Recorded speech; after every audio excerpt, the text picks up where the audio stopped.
বাংলাদেশ থেকে বাহরাইনে বিমানের টিকিটের মূল্য ছাড়িয়েছে লাখ টাকা। অস্বাভাবিক এই মূল্য বৃদ্ধির ফলে বিড়ম্বনায় পড়েছে ছুটিতে দেশে আসা প্রবাসীরা। টিকিটের দাম কমাতে সরকারের হস্তক্ষেপ কামনা করছেন তারা। বাহরাইন থেকে আরিফুল ইসলামের তথ্য ছবি নিয়ে ডেস্ক রিপোর্টে দেখুন বিস্তারিত। ঢাকা ও চট্টগ্রাম থেকে বাহরাইন সহ মধ্যপ্রাচ্যগামী একটি টিকিট যেন সোনার হরিণ। প্রবাসীরা জানান, ঢাকা টু বাহরাইন সিঙ্গেল টিকিটের মূল্য 70 থেকে 80 হাজার টাকা, কখনো তা 1 লাখ ছাড়ায়।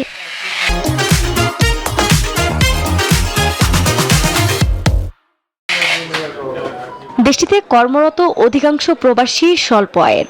এ অবস্থায় উচ্চ মূল্যে টিকিট কেনা দুঃসাধ্য হয়ে পড়েছে তাদের জন্য।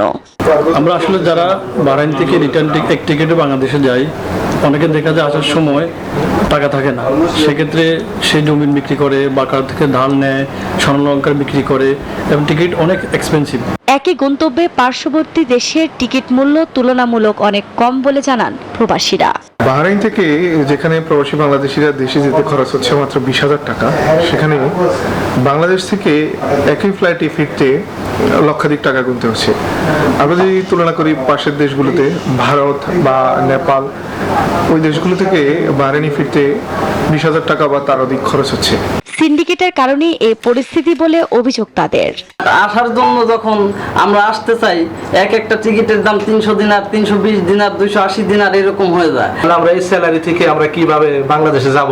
মা বাবা অসুস্থ থাকলে বাংলাদেশে যে বর্তমানে দেখতে আছে সেইটার দিকে নজর দেওয়া উচিত। তবে বেশি চাহিদা, সিট স্বল্পতা এবং এর সাথে নানা অনিয়মের কারণে ভাড়া বেড়েছে বলে জানান ট্রাভেল ব্যবসায়ীরা। আমরা যখন সিস্টেমে টিকিট চেক করি তখন দেখি যে ঢাকা থেকে বাহরাইনের ফিরতি ফ্লাইটে কোনো সিট অ্যাভেলেবেল নাই। সিট অ্যাভেলেবেল না থাকার কারণে আমরা সিটগুলো হায়ার ক্লাস ইস্যু করতে হয়, যার কারণে আমরা নর্মালি কোনো কাস্টমারকে আমরা টিকিট দিতে পারি না। 96% প্যাসেঞ্জার রিটার্ন টিকিট নিয়ে যাচ্ছেন, ফলে 4% যেটা প্যাসেঞ্জার বাকি থাকে, তারা যখন ট্রাভেল এজেন্সিতে এসে চেক করতে আসে যে টিকিটের প্রাইস কেমন, আর ট্রাভেল এজেন্সিতে যারা আছে তারা অ্যাভেলেবেল সিট না থাকার কারণে প্রাইস বেশি শো হচ্ছে এবং বেশি দাম দিয়ে 4% প্যাসেঞ্জার আসতে বাধ্য হচ্ছে। আমাদেরকে প্রশ্ন করে, আসলে এটা আমরা এখানে সিস্টেমে যা দেখি তাই, আমাদের সিস্টেমে এগুলো সিট দেখাচ্ছে না, যে সিটগুলো দেখাচ্ছে এগুলা হায়ার ক্লাসের সিট আর কি। তো আসলে কয়েকদিনে আমাদেরও নিজেদেরও অনেক বিজনেস অনেক ডাউন হয়ে গেছে।